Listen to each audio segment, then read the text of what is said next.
All right, someone asked about migraine aura versus the aura of seizure. They're both aura, of course, because one is preceding the headache and one is preceding generalized tonic-clonic activity.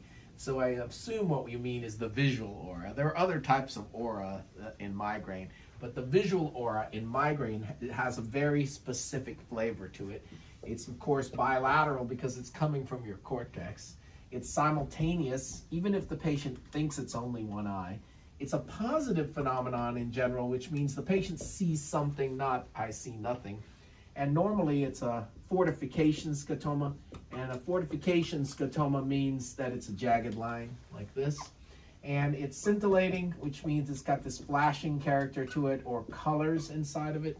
That's what scintillating means. And it's characterized by march and buildup.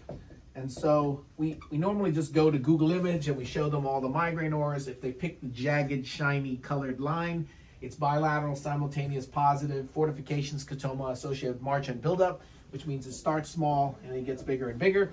Then that is the prototype for migraine-related aura. Usually lasts 20 minutes and then it spontaneously resolves. It's usually stereotyped. It's the same type of thing every single time.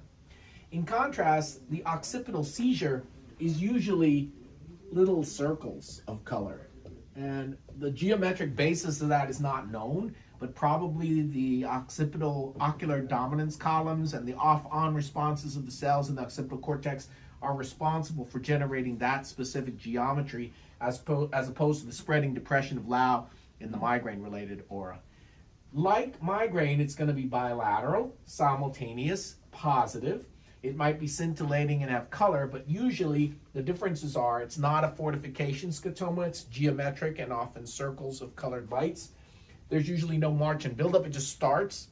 And normally it doesn't last 20 minutes, it lasts seconds at a time. And of course, no headache follows, and in fact, a seizure might follow.